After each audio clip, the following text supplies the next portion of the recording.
Kia ora, and welcome to the Niggly Niche Cast. It's your boy, the Diggity Doodah Doc, Mr. Papatoe Panther, with the house slippers on, because obviously we're in the house, and that's all we can do right now. But the Niche Cast and the Niche Case keeps on trucking forward, and we are here to talk about some matters that we have been covering and creating with the lack of sport over the last week or so with the Wobbly Wildcard, who is up in the naughty north of Aotearoa. How's it going up there, Wildcard? Yeah, mate, thriving. It's beautiful. The weather's been great ever since the old lockdown came into force, which is, I don't know, on one hand seems a little bit ironic. On the other hand, I am very fortunate enough to have a little bit of land to peruse upon the property, so bit of sunshine never goes astray for myself. Yeah, man, just got heaps of time to be able to partake in hobbies and such. It's great. I can watch a movie and read a decent amount of whatever book I happen to be on. I can still write, a few thousand words a day. I can practice guitar. I can sit outside and have a nap if I wanted to. I can start. I can have my first beer at 5 o'clock in the evening before dinner and not feel like I'm cheating and getting ahead of myself or anything like that. I can I have been getting to the gym, by which I mean the garage, at least every second day. Like, I haven't had a period yet where I've gone 2 days in a row without working out, which means that I'm due today because I had yesterday off. So yeah, man, just getting through a little bit of everything with this blessed gift of time, and despite the obviously horrible circumstances that lead to it, you got to make the best of every situation you got, and so far so good. We'll see how I'm feeling after 4 weeks of this, though. Do you sometimes find yourself forgetting what we're the situation we're in? Because sometimes you're just, whether you're getting up off the couch after watching a couple of episodes of Narcos, or just, getting out. I've been going for long walks, ranging between 2 hours to almost 4 hours, just getting out there, walking, getting the sun. And it's, in any of those little instances, there's a moment where you snap back into the current reality and you're like, oh shit, there's still there's still a situation that feels as close to a end of the world situation as we've experienced. And it's not from a natural standpoint, but from a police state martial law kind of feel. This is simply the closest we've ever been to that situation here in New Zealand. So it's it's weird because you're in this zone where you're just loving that time, and then you kind of snap back into reality and you're like, oh shit, there's still that's still happening. Oh yep. Oh, people are still being weird. Oh, yeah, okay, yeah. Oh, shit. That's 100% my experience. I've definitely gone through that as well. But I mean, I think that's a good thing. You can't just sit there dwelling on the news and worrying about the thing that you have no control over, because ultimately you have absolutely no control over it. The only control you can have over it is having good habits yourself and not breaking lockdown and things like that, and washing your hands often. And, if you're doing that, you got, you're doing your tiny little bit to help, which if everyone does that, hopefully sooner rather than later, we'll all be out the other side of this. So, freaking out about it, there's nothing wrong with staying informed and being aware of what's going on, but sitting there thinking about it every hour of the day is certainly not healthy. And especially when you're still feeling that sort of I don't know that I'd call it claustrophobia of the lockdown, but for some people maybe it would be, particularly people could imagine people living in inner city apartments and stuff like that. Be pretty rough, the old lockdown period from that standpoint. People living alone as well be just pretty troublesome, but everyone's got their own little situation to work through, and it's not I don't know, it sounds almost a little bit selfish to be dismissive of those kind of things, but it's if I can't control it, I can't help it. So I don't want to be just dwelling on things that are just going to bring me down emotionally as well. You know what I mean? Like, I think that's just a general life lesson as well. Like, just don't accentuate the positive, don't dwell on the negative, that kind of thing.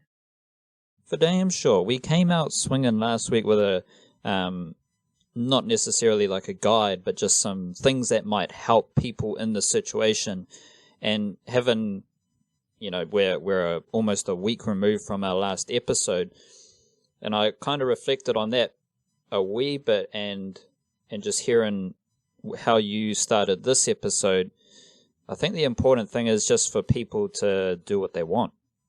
And that's the thing, like, if you're looking to, because we talked a lot about, benefiting from this time, but that's only if you're looking to benefit, if you are open to going deeper within yourself.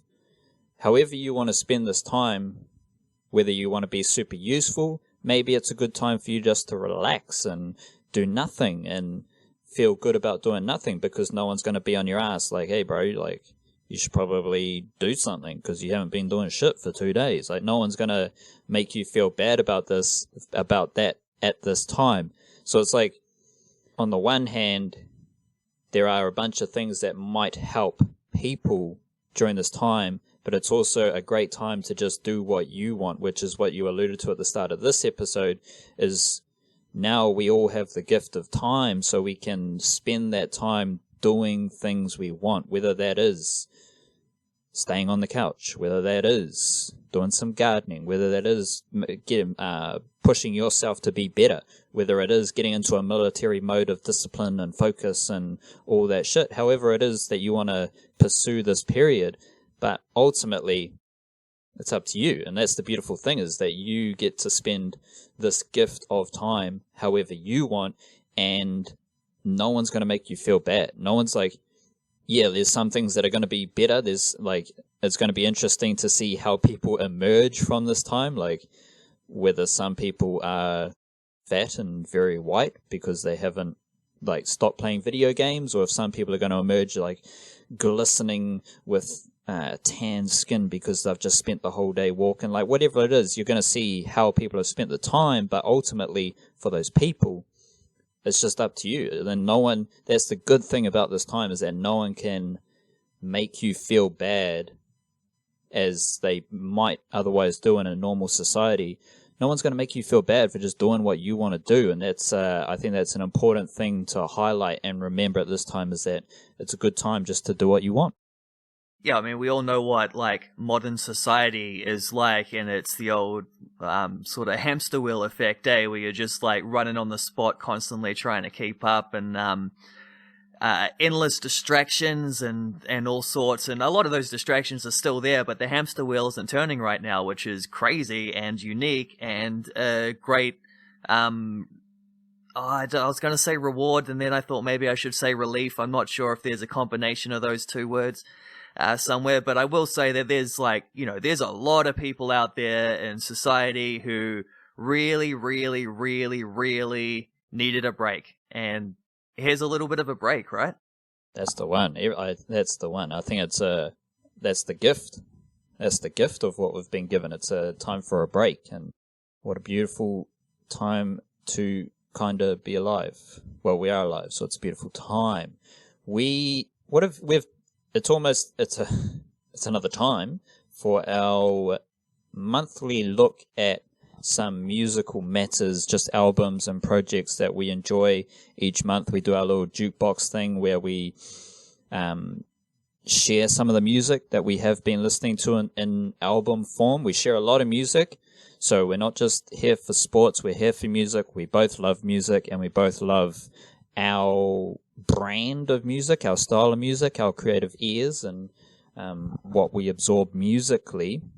So there is plenty of music, whether it's a weekly playlist of singles, whether it's the creative pursuit of making a music video, just random bits and bobs. There's always different ways to consume music through the Niche Case, so pay attention to that.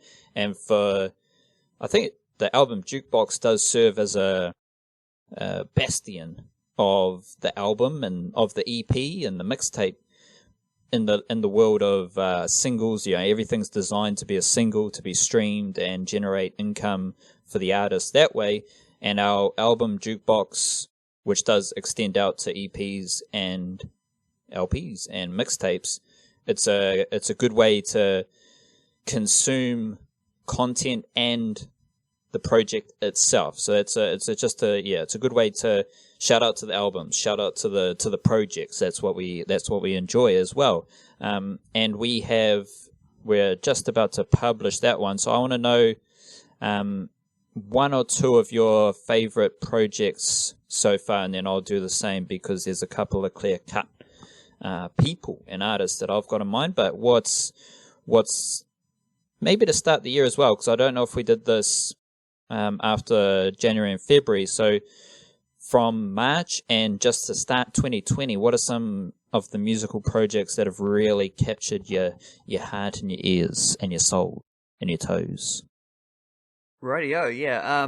I love the old album concept, So I know people will argue that the whole streaming thing is killing the album, which is just another one of those kind of freak out things people always like to say about, radio's dying because TV's been invented. Well, I'm pretty sure we still got both. The internet's killing TV. It's like, well, no, it's only killing stuff if you continue to run a pre-internet model of your business. The album has no reason not to continue to thrive in the age of streaming, and I hope that it will, and I'm always going to be a bit of a champion like yourself of the extended project, because a great song is a great song, but a song is sort of almost out there in the ether, whereas of its own thing, whereas a full album, you're getting an actual portrait of an artist at work there. You're getting the creative vision, not just 3 minutes of something which sort of exists between the listener and the artist, in that space between, almost even more towards the listener, with songs that are designed to be singles. But yeah, so there's been a few. I don't know if I've had a full on standout, absolutely brilliant record yet this year. I think the closest one is that Third Mind album, which I talked about once before, which I really like. There's a couple kiwi projects that have been very much on my radar recently. Nadia Reid's got a new album, which will be written up in this in the March albums thing. All same deal with the new Yumi Zuma one. Yeah, I don't know. I'm looking through my list here of what I've written about, and that Deep Lips one was interesting. Deep Valley combined with Flaming Lips, they did a collaboration album. And then I think probably the two best ones I've heard that'll be in this one's two bands that I hadn't even really heard of much before I heard these albums. But there's a band from, I think they're from Brooklyn, called Thick, who are sort of a all-female punk group, which their album was really good, called 5 Years Behind. There's another band called Sorry that were similar kind of territory, maybe a little more post-punky. Them, think they might be from England. That's also very good album. And a band called Mosses, which was more of a psychedelic type project. They've got an album called TV Sun that was excellent. And yeah, what have you got in response there? Well, this month it was actually released, or yesterday or the day before. You had Machine Gun, Conway the Machine. He teamed up with The Alchemist. So Conway the Machine is 1/3 of the MCs of Griselda. So a couple months ago, maybe December I think it was, we got the Griselda team album, What Would Machine Gun Do?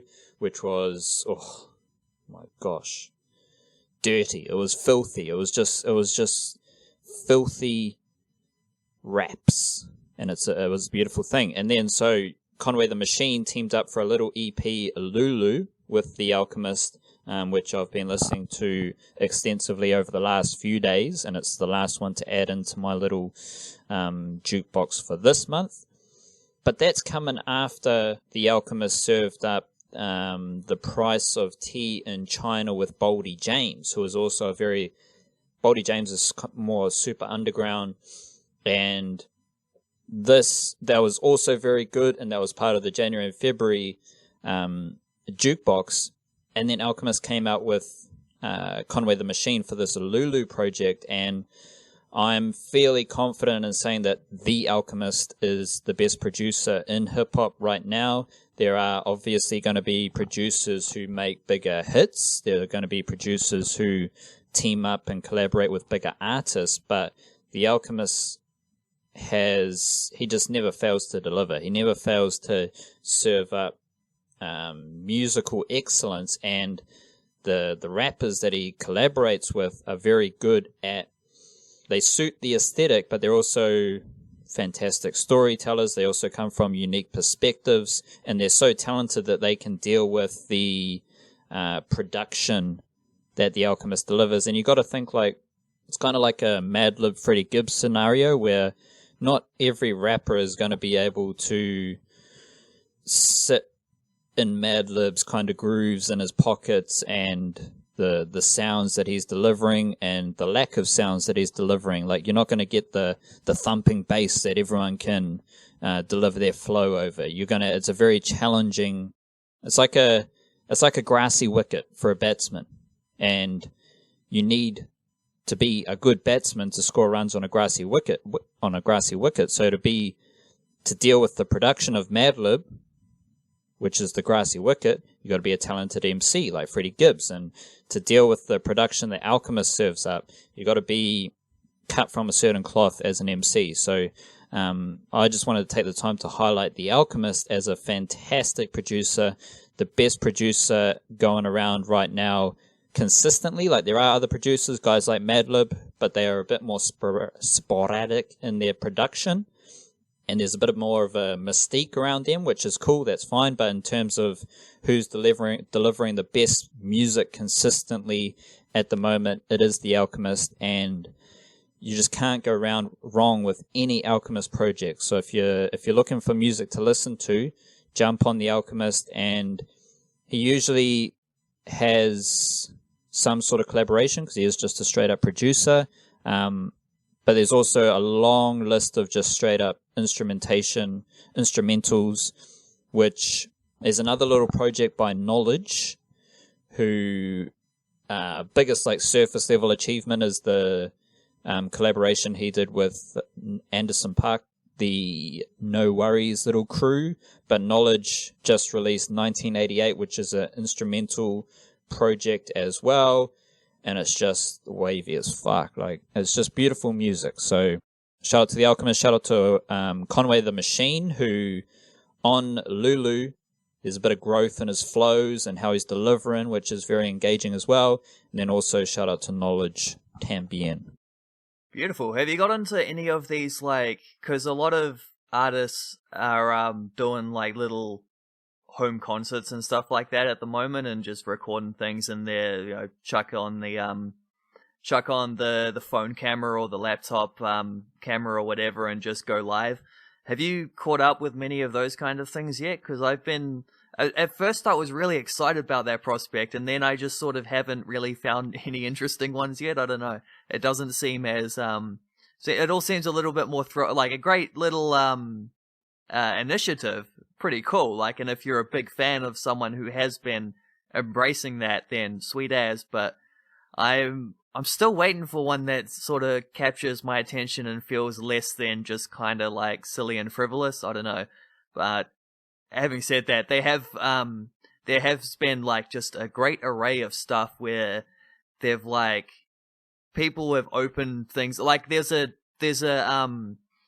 I think it's a documentary / concert film. Like, I think it's a cross between the both, that was made about it's not his last album, but the album before that Iggy Pop did, working with Josh Homme, and they went into the desert where Josh Homme always works and did that kind of thing, and made a fantastic album, like outstanding album that stacks up with anything Iggy's ever done. And I've been meaning to watch that documentary for ages, and I haven't been able to find it. And then, like, yesterday they chucked it up, the whole thing, just on YouTube for free. I'm like, sweet as. Well, I guess I know what I'm going to be doing later on today then.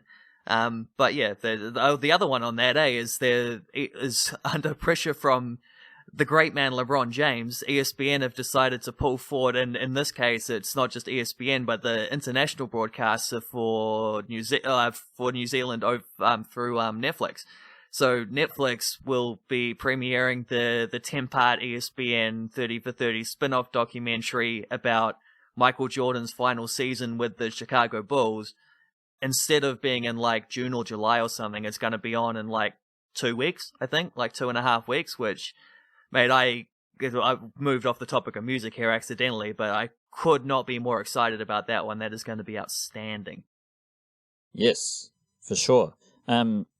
To swing it back to your question about the music, I've seen the one that I have watched is Eric the Architect, who's the producer, and he raps as well for the Flatbush Zombies. Just watching him, I've seen a few, and he just sits there and plays music, and that's pretty cool. But I haven't really got into any content of people like streaming themselves, whether it or videos or just any little cool shit to make people smile. Like, I don't want to be a dick about it. Like, they're just having a laugh. They're making people smile. That's cool. But I don't know why it doesn't really interest me to watch someone playing music.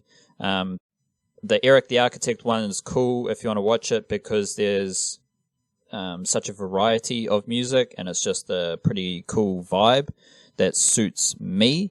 But it's more to the point. I think time is better spent diving into catalogs. Time is better spent to find old music or old streams, because there's whether it's Boiler Room has been serving up consistent artist streams for a number of years now of actual concerts that are streamed and are like hosted.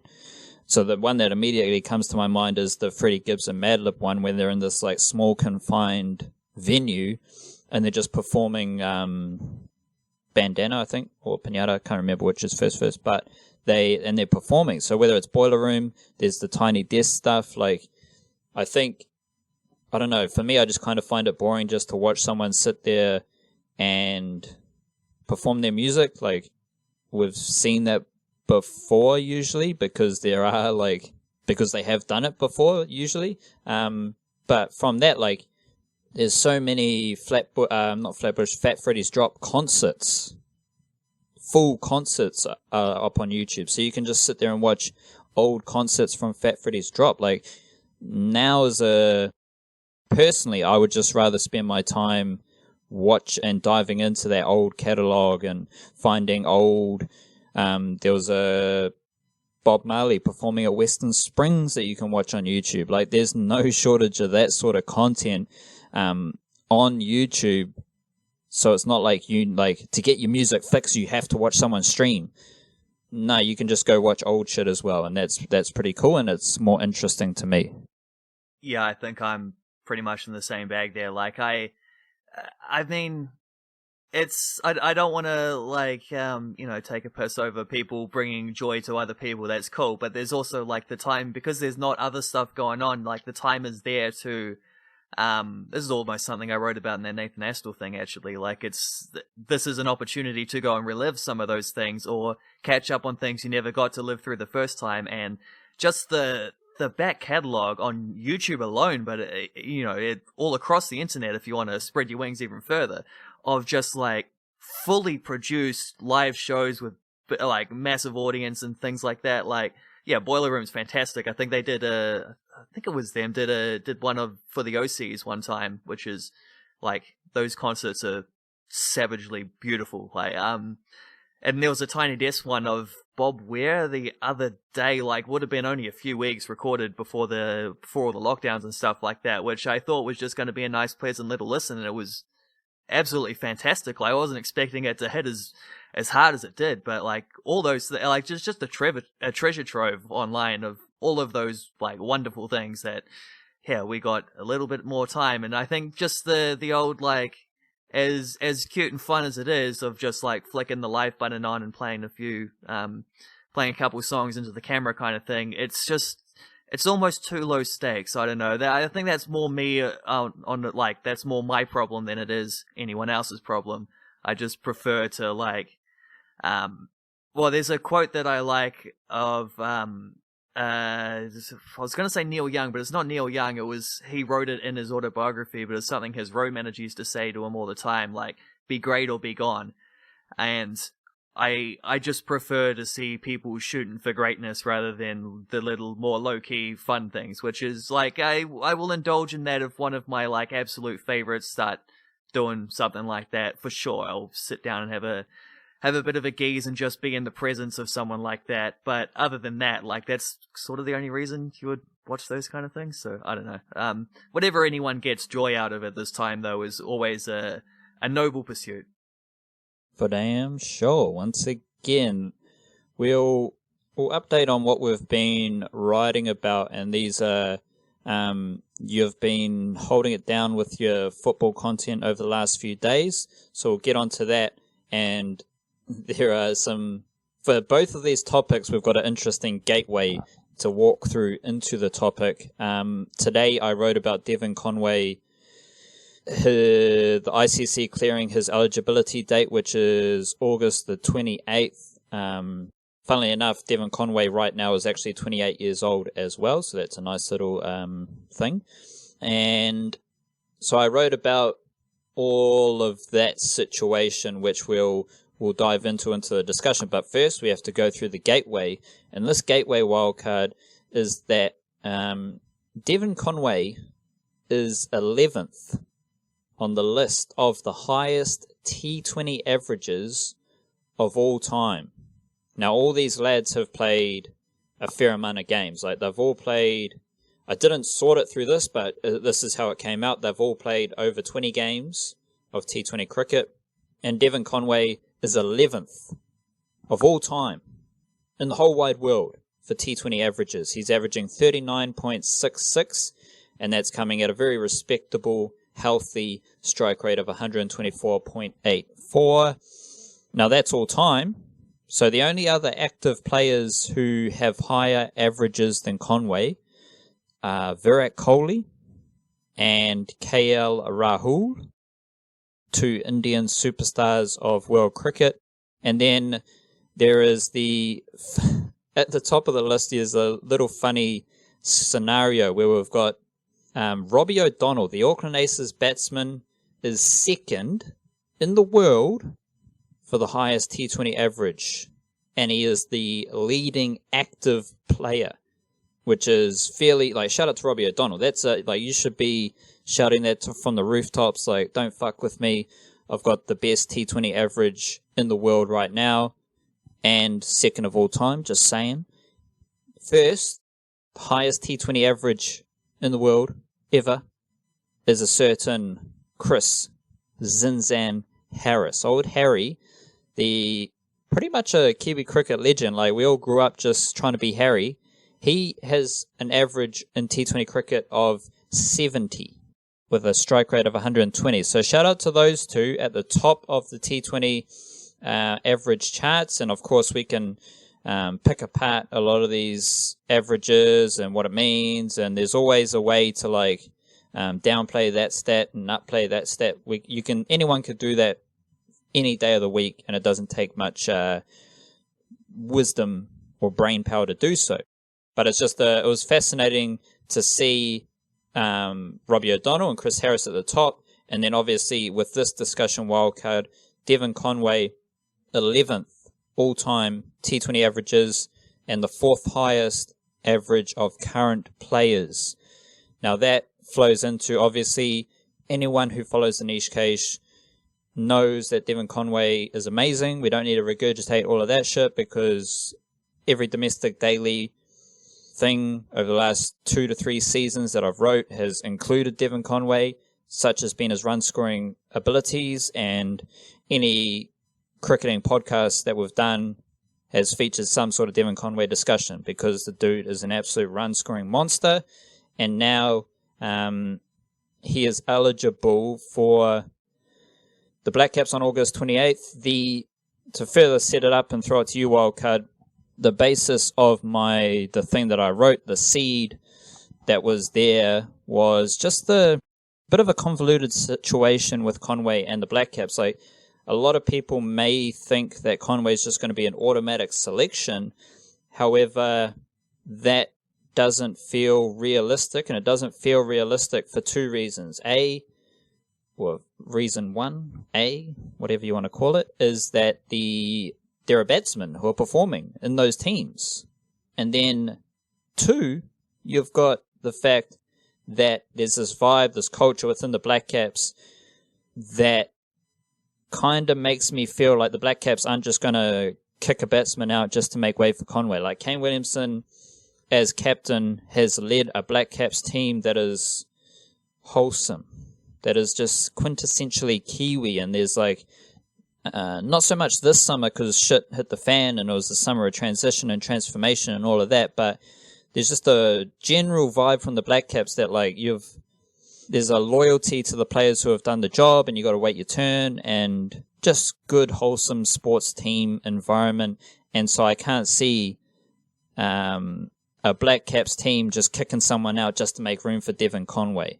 All of which just leaves me feeling like this is I don't see any drastic changes. Like, Conway could receive like a squad call-up for sure. He could receive consistent A-team selection, but I would caution people from believing that Devon Conway is an automatic Blackcaps first 11 selection in any formats once his eligibility is sorted, because there are a whole lot of factors at play here, and it's just not quite that simple once you understand all the moving parts and all the different players and all the competition for spots, the Blackcaps vibe, and just the whole situation just isn't that simple. No, especially not when there's like such a set first 11 in at least two of the three formats. I think maybe 2020 is a little more up in the air, I don't know, but like, this is when I heard and read the Devon Conway stuff. This was, I will say, the first thing I thought about was that I noticed that they specifically mentioned New Zealand A stuff, which is if he wants to go on the A tour in August. I think they're gonna, which I can't remember it now, but I think it's leading into the Bangladesh series or something like that. But anyway, he could go on that now, which hints that clears up that kind of confusion over whether he was eligible to play New Zealand A stuff previously, which I don't really see like why he wouldn't have been. It seems like those aren't official national teams, even though they are official first class games. I don't know, that seems weird, but obviously like that does sort of confirm that New Zealand cricket were playing it a bit more safe with that whole thing. And the other thing, like the next thing I thought about was that, okay, exactly what you're just saying, like where does he actually fit in though? Like, yeah, squad status, absolutely, but let's look at the ODI team is probably the most stable at the moment. He might have had an opportunity to sneak in Colin Munro's old spot there, but then he's coming 6 months too late for that one because Henry Nicholls just did that. Henry Nicholls opening with Martin Guptill, Williamson, Taylor, Latham, Neesham, etc. Conway's obviously not going to bat outside the top six.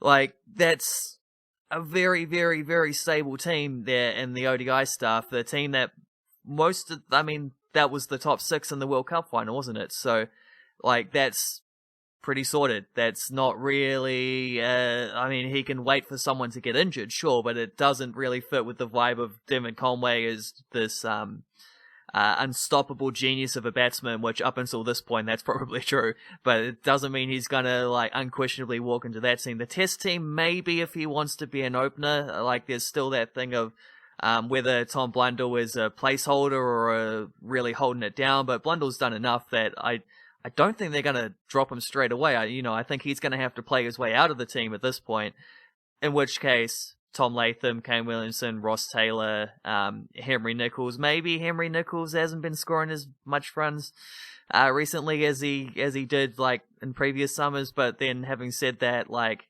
that just fits with the same culture of, like, he's not droppable right now. If he continues to not score runs, maybe that becomes a conversation, but for now, he's pretty locked on it in that 5 spot. Like, I think the 2020 team seems like the one which is the most likely, and that's probably the best case scenario as well for him, because A, it's a window into international cricket and an opening for him, to get amongst the Blackcaps environment, which is obviously something they've used 2020 cricket for a lot in the past, but also, I mean, that's kind of the main focus now, isn't it? Like, the 2020 World Cup at this stage, and I assume it probably will go on ahead, is quite a way down the line, but, I think it's October, in Australia, 2020 World Cup, there's going to be a fair bit of 2020 cricket leading into that. He's now eligible. I can't remember. I think the eligibility thing ended up being about 2 weeks earlier than what some people were speculating. So that's handy. That's a bit of extra preparation for him. I think it means he gets to go on the Bangladesh tour if that's the case. I don't know if they're playing 2020s there, because that's meant to be and as far as I know as well, I'm not sure if those games have been officially confirmed and locked in yet. They are going to Bangladesh later in the year, but yeah, I don't know what the itinerary is yet. That is meant to be a Test Championship series though, so I assume they'll get some 2020s in since it's big practice. But yeah, anyway, the 2020 stuff is kind of the main focus, and that's maybe the opportunity where he has the best chance of walking straight into a team without having to wait for someone else to be dropped or get injured or whatever. But even having said that, like, the 2020 team is taking a bit more shape lately, isn't it? And it's not like, I mean, Colin Munro maybe was under a bit of pressure before, but Colin Munro did relatively well in the last series against India. So, I don't know, even in the 2020 series, it seems like he isn't the locked-on walk-in option that perhaps it's been reported that he might be, right? Yeah, and that's not because Devon Conway's shit.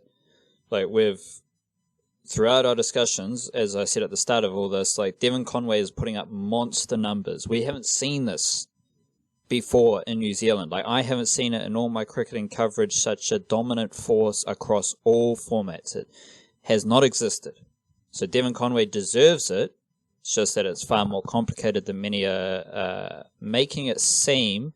So there are a couple of little jumping off points. The first is that the T20 World Cup, I think, is due in October. So there could be like a secret weapon, Devon Conway. No one's seen him before, but we've seen him. Yeah, he's the man. And he's coming in for the T20 World Cup, which might not happen. Like, we're still dealing with that situation that everyone in the world is dealing with. And then, as you said, like, T20 specifically is just harder to...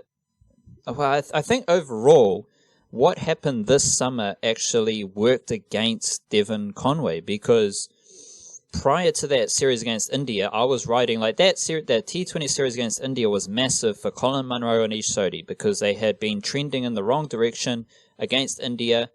They were among the best Blackcaps in that series. So for Colin Munro, like, we're dealing with batsmen, Colin Munro was actually really kind of up shit's creek in T20 cricket. No one was really talking about it, but Colin Munro was struggling in T20 cricket for New Zealand. And if that had continued, it would be a simpler case. It would just be like, Conway should be there, Colin Munro shouldn't be there. However, as you said, Colin Munro had a good series against India. Then we look back at the other stuff that happened this summer. The thing that makes this so weird is that there are other guys who, like, Daryl Mitchell scored runs on debut. Glenn Phillips scored runs on debut. So do they automatically lose their place to Devon Conway? Not to mention someone like Will Young. Will Young was right there. He was right there. He could feel a Blackcaps Test debut. It was going to happen. And then, obviously, events played out differently. But Will Young, in returning to cricket this year, scored runs. He's still among the best batsmen in Aotearoa and should still be considered one of the next batsmen up. He couldn't play, like, he couldn't pounce on those opportunities in Australia because he was out injured. So, like, does Devon Conway just automatically leapfrog all of those dudes? Or is there just some... this is it. It's just a tricky little thing, let alone the fact that there's not those vacancies. Like, in the T20 team, if batsmen in the T20 team are scoring enough runs, there's just no opening. In the ODI team, like, the only The only real opening I can see is if Henry Nicholls and BJ Watling continue their low-key struggles in Test cricket. Henry Nicholls, I think I counted 12 innings without a 50-plus score, which was basically all this summer. He struggled in Test cricket. BJ Watling didn't do so much after scoring big against England, which is a smaller slump, like a minor slump. If either of those two dudes keep struggling in Test cricket, that could be an opening for Devon Conway. But again, Devon Conway, by the fact that Will Young was the next man up and has continued to score runs. Glenn Phillips scored runs on debut. Daryl Mitchell scored runs on debut. Like, all those dudes are there competing for those spots, and they're all... Devon Conway hasn't scored any Test runs. So, yes, Daryl Mitchell and Glenn Phillips haven't done what Devon Conway's done in domestic cricket, and ultimately they might not be as good a batsman, but they have scored Test cricket runs. Like, they've done it. So, all of those factors kind of come into play here, and they even things out just a little bit, just enough. But that's only if Henry Nicholls and BJ Watling struggle to score runs, which I can't imagine they will do. And it'll have to be something drastic for Kane Williamson to give the green light to be like, yeah, fuck those dudes. But then Henry Nicholls has been fantastic in ODI cricket opening the innings, especially against India this summer. So on the ODI team, you got Guppy, you got Nicholls, Kane Williamson, Ross Taylor, Tom Latham. That's your top five. Where does Devon Conway fit in there? Devon Conway doesn't bowl, so he's not really in their all-rounder mix. The T20 team, off the top of my head, we're looking at like a Guptill, Munro, Williamson, Taylor's in there somewhere in the top 6 at least. He doesn't usually bat number 4. Tim Seifert is the most in the most precarious position, but he was pretty good against India. And then you're getting into all-rounders again, so it's like, whoa. I just don't know where he fits in. And this is I just found this like fascinating. Like, we've talked about Tom Blundell a lot, wildcard. And Tom Blundell's situation itself is bonkers. Not with any like positive or negative connotation. It's just bonkers that a Wellington Firebirds middle order wicketkeeper batsman is now the Blackcaps Test opener. That in itself is bonkers.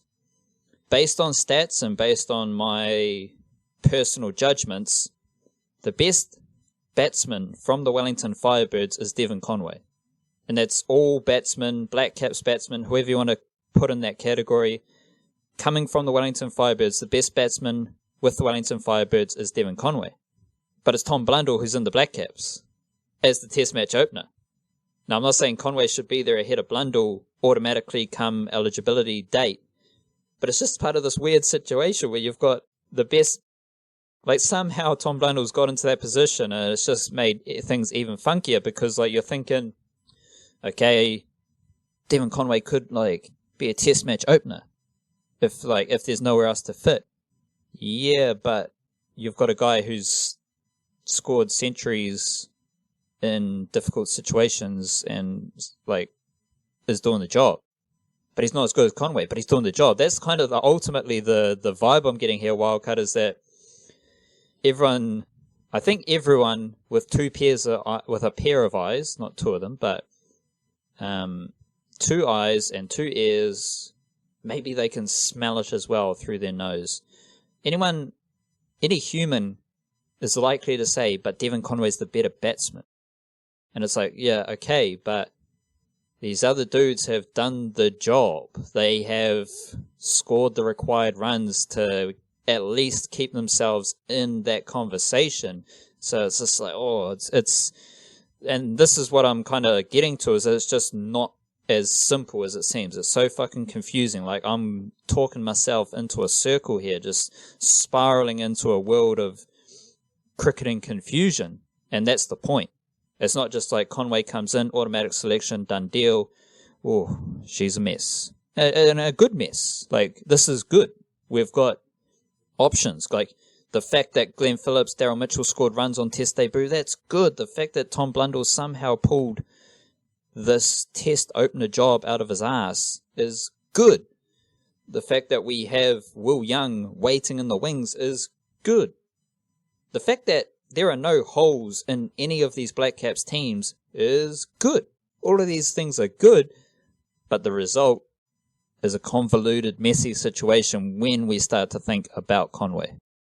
And there's like one other aspect to this that I'll throw out as well, which is Ross Taylor is probably, I know in the past, when this was more of an abstract thing, Devon Conway's impending eligibility, when it was like a year away, people could say things like, well, you know, he just hangs around and surely he's the natural successor to Ross Taylor when Ross Taylor retires. But Ross Taylor, the last 5 years or so of his career, has been probably the best, like, batting he's, like, the best he's ever been. The numbers are stacking up with anything. I think between last World Cup and the previous World Cup, he was, like, it was him and Virat Kohli were the only ones, like, way out in front in terms of everyone else in ODI cricket in that span. Like, Ross Taylor has just, you know, New Zealand's all-time leading run scorer in Test matches now, isn't he? And I don't see any reason why he would be withdrawing from the Test match consideration anytime soon. And he's already said what I suspected all along, which is that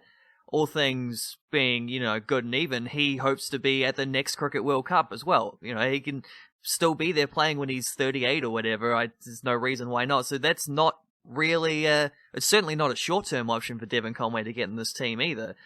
To clarify the old dates and stuff, because it was thought mid-September it was going to be when he was eligible. ICC have confirmed he is eligible for international selection for New Zealand from August 28th, but he's also been granted an exceptional circumstance, which means that because there's a New Zealand A tour of India starting August 15th, Blackcaps tour of Bangladesh starting August 12th.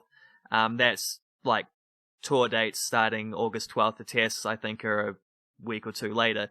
So he's been given dispensation if he's selected for either of those two teams to go along.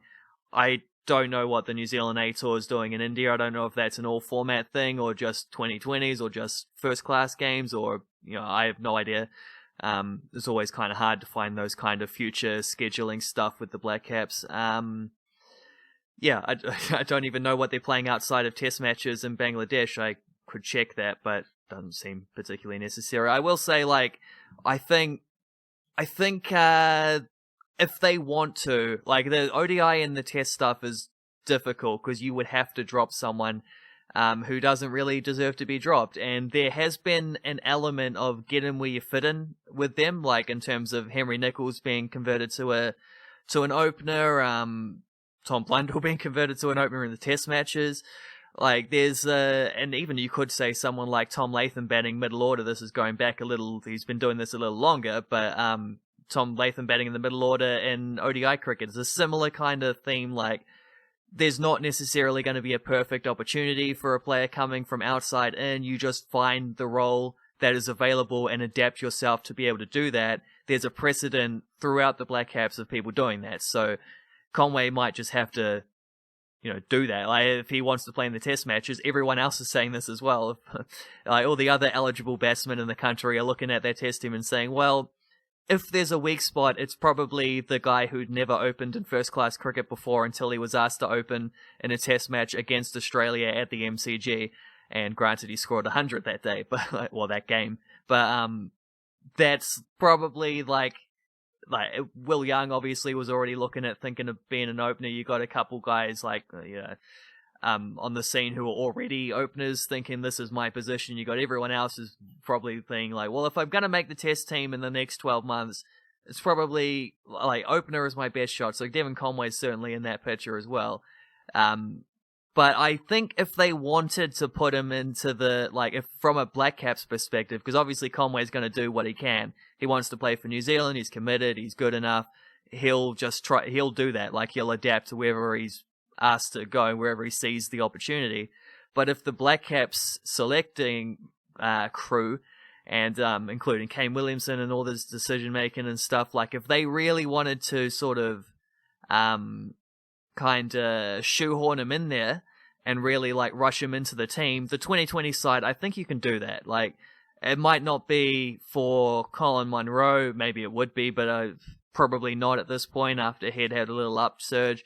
I think maybe someone like Colin de Grandhomme, who has been batting in the top 5 recently, hasn't done fantastically in 2020 cricket, which is the funny thing about Colin de Grandhomme is you'd think his career would go in the opposite thing, but he's almost like, as a test player, I think he's at his best ODI, then 2020 is probably the worst, where you'd think like, with his skill set, you'd imagine it be the opposite way around. But he didn't bowl a lot against India. He hardly bowled at all against India, which means he was being picked as a batsman, which means he's in direct competition with someone like Devon Conway in that matter.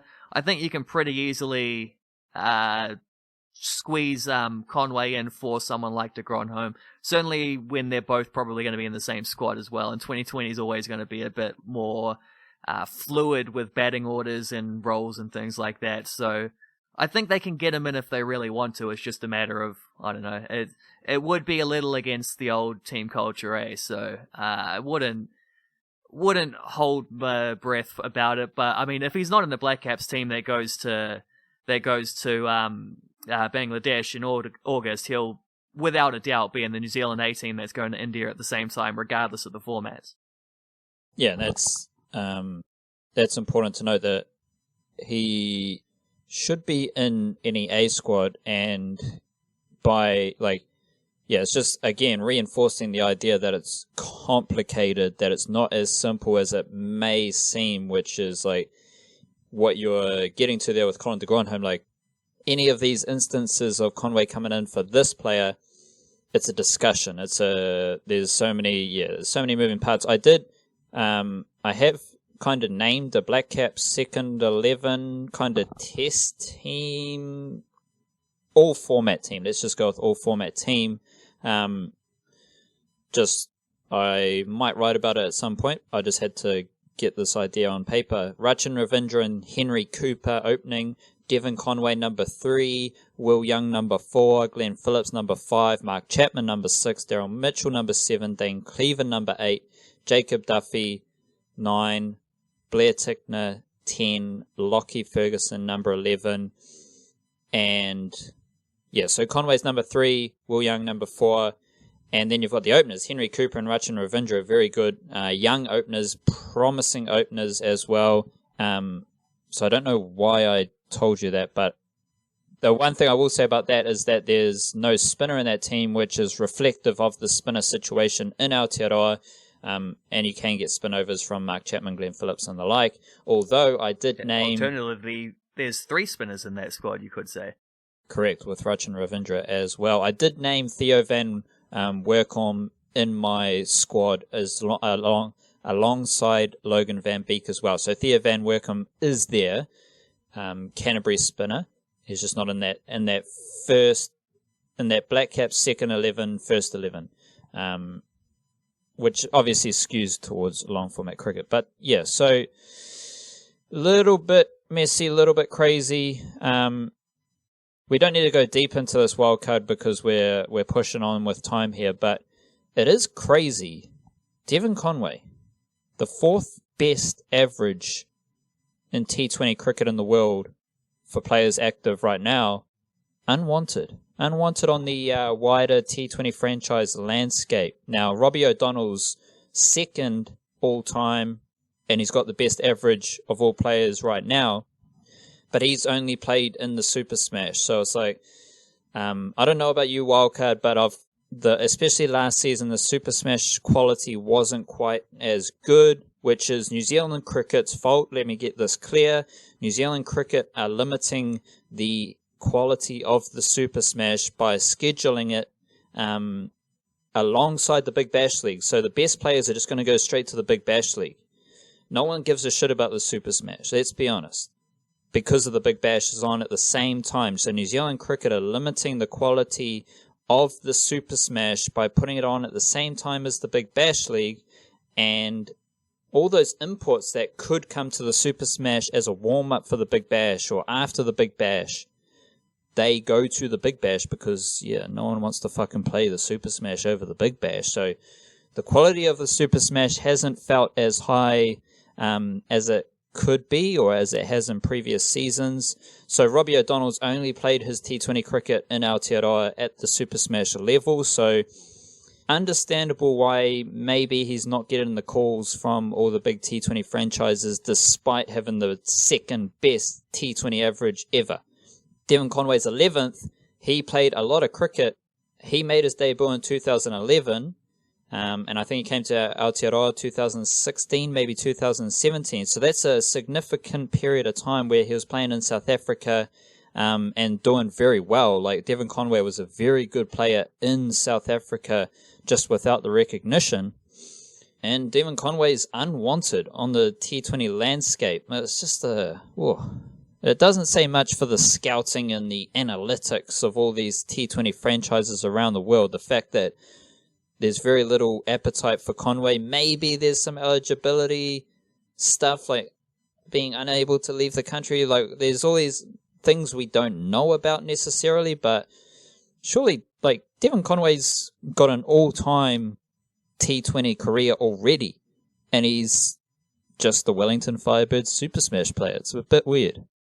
Maybe for not much longer, though. You know, get in the old 2020 World Cup, make a bit of a splash there, and I'm sure the phone lines will be buzzing after that. I don't think there were any imports in the Super Smash this year, eh? I can't think of a single one, so I don't know if that was just because no one wanted to come, or if it was because the teams refused to pay for them, or if it was because New Zealand Cricket said, nah, we're not doing that this year. Focus on your local lads. That's how we're going to roll this time around. Any of the above could be the correct answer to that. It doesn't really matter. The fact is that, yeah, I'm certainly with you on that. I don't think the quality was particularly great. And you also saw quite a few instances of, like, there were players who were only playing Super Smash, who were maybe down the other end of their careers and kind of thing. And sometimes that's a huge benefit for teams. Like, there are occasions where I think a guy like, I can't remember if he played much Super Smash, but someone like Hamish Bennett seems, but I know he didn't play a lot of Plunkett Shield, so someone like Hamish Bennett would be in a similar thing, or he was playing Blackcaps around the same time though, so, but like, you know, it wasn't quite, it wasn't what it could have been, but yeah, we sort of expect that. There also, the Plunkett Shield isn't what it could have been, where 2 years ago, it was a 10-round competition where everyone played everyone twice. Then it became an 8-round competition where you don't play two of those teams twice. And then this year, because of the old COVID-19, we only got 6 rounds of Plunkett Shield. So yeah, a bit of a confuse. Well, I mean, that's just one of those ones you got to roll with the times. But like this. Extraordinary times call for extraordinary measures in both positive and negative ways. So it is what it is. But yeah, tricky ones. I want to throw a question at you now because I've been writing about a few different things. One of the, like, I just wrote a thing about Winston Reid at West Ham and how he's just sort of highlighting the strange way his career has unfolded, largely thanks to how good him and his agent have been at squeaking massive dollars out of West Ham at a time when they were, at a couple times actually, when they were in a bit of a weird crisis mode. I've been writing a thing which I haven't published yet, which I'm working on, sort of looking at the 2013 draft where in the NBA where Steven Adams was picked, because obviously a bit of a famous one down these parts because that's how Steven Adams was launched into the NBA, but it was such a weird draft where, like, the first overall dude was Anthony Bennett, who was one of the all-time busts. There've only been, I think, 3 All-Stars from that crew, and 2 of those All-Stars went outside the lottery picks. Rudy Gobert was one late first round, picked 27th, I think, and Steven Adams went 12th, so considerably above the dude who's a Defensive Player of the Year and now a current All-Star, but then the reigning MVP as well with Giannis Antetokounmpo, who went 15th in that draft. So Steven Adams, if people don't realize, was actually picked 3 places ahead of Giannis Antetokounmpo, and there are at least 6 other players who Steven Adams is considerably better than, who were picked ahead of him as well. So it was a weird and wild draft, but that's not what I want to ask you about. The other thing I've been working on is writing about New Zealanders playing in the UEFA Champions League. So my quiz question for you is, which of the following statements is a true statement? A, that a New Zealander has played in a Champions League grand final. B, that a New Zealander has won the Champions League. C, that a New Zealander has won the Golden Boot in the Champions League. D, none of the above. Or E, all of the above, with, I suppose, the exception of none of the above. You can't be all and also none. So, yeah, A, B, C, or D. Or E. I think that's all of them. Anyway, ball's in your court. So which one of those was true, is what I'm giving you? Yeah, that a New Zealander has played a grand final, that a New Zealander has won a Champions League, or that a New Zealander has won the Golden Boot in the Champions League. I'm going to say... Or none, or all. I'm going to say someone has won the Champions League, but they may not have necessarily played in the final. That is 100% correct, but you also would have been 100% correct saying any of those ones. Technically, the all of the above would have been the right one. Someone has won the Champions League grand final. It was in the Women's Champions League back in 2013, I think. Rebecca Smith was playing for Wolfsburg. She was a big part of the team there, which came second the previous year in Germany in order to qualify for the Champions League, and Wolfsburg ever since have been one of the dominant clubs in Europe. But right around that time, she started having her knee injuries, which ended her career. She didn't actually play, but she was still technically on the books when they won the Champions League, so she can claim to be a Champions League winner. In terms of playing in a grand final, Rhea Percival did this also in the Women's Champions League, I think 2 years earlier when she was with Frankfurt. She played all 180 minutes, I think it was, in the, all of both legs in the semi-final when they beat Arsenal. I forget who they played in the final. It was like a PSG or a Barcelona or one of those, glamour clubs. They lost 1-0. She was a substitute brought on for the last half an hour of the game. And then following that season, she left Frankfurt to join, I think it was USV Jena, which was where, at the time, Amber Heard was playing. So Percival and her were teammates for a little while there. But that was a club that was, a few steps lower. She was going to a sort of middle to lower table team in order to play regular football every single week kind of thing. And then the Golden Boot is swinging back to the Men's Champions League here, which is why this was maybe perhaps a little bit of a trick question, probably what people were thinking of in the first part. But only 2 New Zealand men have ever played in the Champions League from the group stages onwards. Danny Hay got sporadic minutes for Leeds once. He might have played against Barcelona or something like that. I'm not up to this part of the article, which is why I'm not 100% sure. But Danny Hay, current All-Whites manager, did briefly feature in the Champions League back in the day, but a few seasons before that, Winton Rufer obviously went about doing his thing for Werder Bremen, and it was I think it might have been 93, I forget, around that time, early 90s, he actually tied for the Golden Boot, and I think they might have lost in the semi-finals. Again, I got to figure out the research because I'm not up to this part of the article, but he was, tied for Golden Boot with Ronald Koeman. So it's kind of insane to think about. When you look at the unprecedented things that Chris Wood's doing, scoring goals in the Premier League, and then you think Winton Rufer 2 decades earlier, 2 decades and more, 2.5 decades earlier, was doing the same thing in the Champions League. It's kind of, because obviously Winton Rufer's career, a little bit before our times. We sort of know him as a name, as a legacy. It's kind of crazy to actually get into the specifics of just what he achieved and how far ahead of his time he was.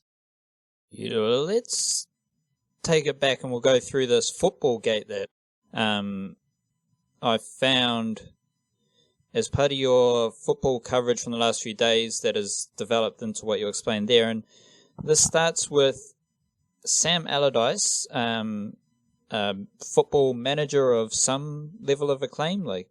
I'm not going to say if he was a great manager or a shit manager. He was a high-level manager. And he named his best centre-back pairing as Ryan Nelson and Winston Reid, which is amazing. And further information for those who like me, believe that Aotearoa is the greatest sporting nation, KG for KG. Like, I'm not going to base it all on the opinion of Sam Allardyce, but it's just a little nugget to hold on to. He says this: they don't produce many top-class footballers in New Zealand, but in Reid and Nelson, the country had two to rival any pairing in the world. So consequently, I've put them together in my all-time team. Nelson was a good captain, great professional, and steady as a rock. You knew exactly what you were going to get from him week in, week out. Reid was a bit raw at first, but learned quickly. Both Nelson and Reid knew their priority was to defend, whereas Tompkins, some other geezer, took a while to realize it. So that's a fairly golden gateway for us to walk into some of your footballing chat. Do you have any other highlights of the stuff that you've written over the last few days? I'll just pull it up because just to give the people a little taste of what's been your priority during this past kind of week or so. There are season kind of recaps for all the local premiership teams, so the local Aotearoa League. There's a full-on tribute to Rebecca Stott, who won the W League in Australia with Melbourne City, and just one of many great female footballers from Aotearoa in the world. Then you've got the Wellington Phoenix, diving into their season, which also includes, as part of the premiership reviews, you've got the young Phoenix, the Weenix, and then the heroic tale of Winston Reid and his remarkable contract negotiating skills. I won't ask you for one, Jim, but do you have like any highlights from your footballing matters over the last week or so that you can pass on through this podcast? Yeah, maybe. Oh, I mean, the highlight is probably that Sam Allardyce quote. I mean, I did remember when I saw it that I heard about it at the time, but that was from his autobiography in 2016. I think it was 2016. He just picked a team of the best players he'd ever managed, and he picked 2 New Zealanders as centre back. Kind of crazy. And, I'm big fan, as I know yourself as well, of just like symmetries and poetic things just lining up. And I think Sam Allardyce played a funny kind of weird role in quite a few, because obviously he wasn't the manager who brought Ryan Nelson to England. That was Mark Hughes, I'm pretty sure. But he did coach him for a while there at Blackburn, and then obviously had 4 years coaching Winston Reid at West Ham. And in a way, he was a funny sort of link between the two, which is why it's cool that he's picked the both of them in that. Which did get me thinking a few times about how, I don't know, just the legacies of those guys and how Ryan Nelson's remembered, because everything he did in the Premier League, Winston Reid has matched those things, but at the same time, Ryan Nelson did them first, and I think Nelson still has played more games than Reid has managed, mostly because of the injuries that Reid has suffered over recent years. And because obviously Chris Wood as well has been there's 6 New Zealanders who played Premier League, right? There's you can split it distinctly now into 3 and 3. There's Nelson, Reid, and Wood, who not only played Premier League but have been regular starters for Premier League clubs and been quite successful at doing that. And then there's I think it's Lee Norfolk, Simon Elliott, and Danny Hay, who just sort of played bit parts, little small stints, a few games here or there kind of thing. Chris Wood has been doing crazy things. He scored double figures in each of the last 3 seasons, Premier League seasons, which has him on par with the best strikers in England to have done that. There are those who haven't achieved that, who would go down as world-class players. And so it's interesting. I've been thinking about how Chris Wood compares to those guys, because up until Chris Wood, it's there was a stereotype there, the 2 famous New Zealand Premier League players are both gritty defenders, big, great leaders, inspiring characters, perhaps not the most skillful, but 100% committed, all those kind of aspects to them. But when Chris Wood, we got a legit goal scorer. But then I also this sort of led me into writing about the Champions League, because I I've already written about the Premier League sort of thing, and that's kind of outdated now in a funny way. I don't know when the next Premier League New Zealander will happen, but it sort of doesn't matter at this point because the world of football, and particularly like European football where all the powerhouses are, is bigger than just England these days. And Sarpreet Singh plays for Bayern Munich, and Ryan Thomas plays for PSV Eindhoven, you know? And both those two, I have no idea how the seasons are going to conclude, or if they will conclude, or what will happen with the current things, but both of them, within the next 2 years, are a good bet to have played Champions League football. So, like, that suddenly is a bigger thing, which led me into then looking back at Winston Rufer and how he won the Golden Boot one time. And it's like he was doing Chris Wood things before Chris Wood. So it's, I don't know, there's just a lot of weird little funky symmetries and all that. And Ryan Nelson actually, because he's done a little bit of like sort of player management stuff since he stopped playing to become a manager for Toronto FC, did kind of terribly there, got sacked, and then went into more like agency side of management. And he actually, according to one article I read, he actually played a bit of a role in getting, because I think Nelson, I don't know if he lives in America now, I'm pretty sure his wife was American, I'm not sure, but he played some part in getting Reid to Sporting Kansas City on loan there. And then obviously like there's a lot of Sam Allardyce in that article about Winston Reid's contracts, because a lot of it had to do with Sam Allardyce. The reason he signed the first 6-year deal that he did was like straight after Sam Allardyce got sacked. Like Sam Allardyce, he hadn't been sacked. Well, he wasn't sacked as Sam Allardyce's contract ran down. Winston Reid's contract was running down at the same time. Allardyce said he didn't think Reid was going to stay, and then once it became clear that Allardyce wasn't going to stay, suddenly guys like Winston Reid, and he wasn't the only one, a few of them signed new contracts straight away after, which was more West Ham trying to, because at the same time they had this shadow of like they were leaving their old stadium to move into the Olympic Stadium, and there was this whole kind of big situation going down there, and Sam Allardyce plays a little thread throughout all that. But it was just funny looking at all the different kind of ways in which some of these top footballers from New Zealand, which is an obvious connection they all have, but then these other little weird connections and just kind of mirror images and stuff like that popped up looking at them as well. Beautiful. What was your from your season reviews of the Premiership? What was like a standout there? Was there a team that, because you offered some thoughts straight after the Premiership, but in digesting your own thoughts and your own work throughout that process of covering the reviews that you've done, was there anything that jumped out to you from those reviews, like players who overperformed or a team that overperformed despite their circumstances? What was it from the Premiership files that really stood out?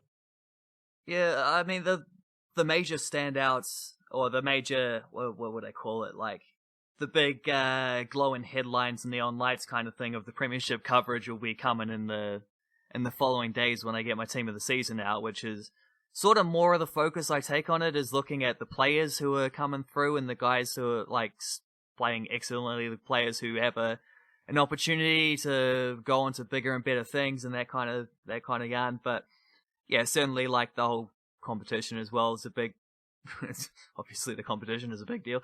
Auckland City and Team Wellington were clearly the two best teams throughout, so that kind of like shaded a lot of it. I think Waitakere United and come and finishing third on the table. I think they had a really brilliant season. They're probably the ones that were the most surprising. I wasn't expecting a lot of them.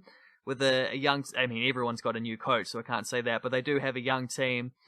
And yeah, like a few guys who hadn't really, they had one or two, like they got an import keeper, Nick Draper, who's very good. Sam Burford in the midfield was absolutely brilliant throughout.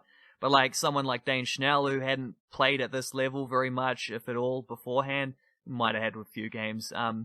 A few other guys like Lockie McIsaac, Robert Tipaloo, guys like that for Waitakere, who are relatively new to the scene, but guys who are coming up through the ranks, through like national youth teams and stuff like that, given this opportunity, playing really well. Seeing Waitakere finishing third was a nice little thing from all that perspective. I think a team like Tasman United did really well when they started so terribly and they just consistently worked and improved.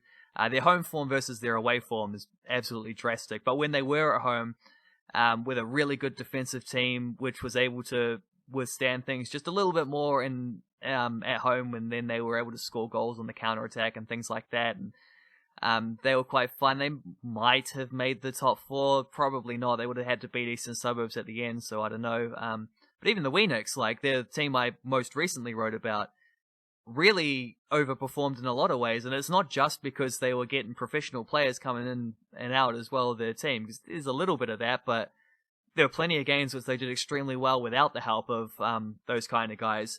And just the through line for them was just this. They finished 8th, so 8th out of 10 teams, right on the edges of that kind of top 4 race. They're not actually allowed to play top 4 football, even if they'd made it, because they're technically a youth team. There's some weird sort of a reserve team as well. There's some weird kind of restrictions on them, and I don't understand why they exist, but whatever. New Zealand football being New Zealand football with their competitions, basically. But like the amount of times they conceded late goals, and I suppose that's an inexperienced thing, which you expect of a team that's for the most part an under-20s team. But yeah, like if you take away, like if you just end all their games in the 85th minute instead, they've got a whole, like they probably would have been, I think they definitely would have been top 4 actually, from that matter. Like that's, for a team in their situation, that's pretty impressive, and it shows like they've got a lot of guys, like think of fellas like Ben Wayne's an obvious one, but he only played 5 games, I think. He scored 7 goals in 5 games. He was incredible when he did play. Like Sam Sutton as well, similar deal, spending a lot of time with the senior teams and not playing much for the reserves, but when he did play, excellent. But then guys like Ronan Wynn played every single game. Curtis Mogg played most of those games. Noah Tipene-Clegg, Zach Jones, players like these who, Riley Boudoir, guys who played a lot throughout and who have played in previous seasons as well, and you start to see like that kind of, having had a taste of this level before, you see them really like going on to like notable improvements from them for having had the experience of this. And you also get a few guys like, I think Henry Hamilton's one to watch out for. Ben Old as well. Both of them are only like sort of 17, maybe 18 at this point, around that kind of age bracket, guys who are pushing through, guys who will hopefully be that next wave of players who've had a taste of it before and come back and dominate playing regularly next season kind of thing. So, yeah, they were the most recent team I wrote about, so they're the team that's on my mind the most. But, yeah, all those little, I'm sure there's plenty of nuggets for the football fans and all of those, little team roundups that I did. And yeah, of course, keep an eye out for the big golden one, the teams of the season. Lovely, jubbly. We'll wrap it up there. A bit of a monster niche cast episode. And yeah, well, we only did one this week, so we had to go hard. We go hard or go home. And we're at home. So, bit of both today. Otherwise, kia kaha, stay beautiful. And we'll see you again soon. Just stay tuned. Stay tuned for your little niche cast podcast, folks, if you do enjoy it. Chit chat.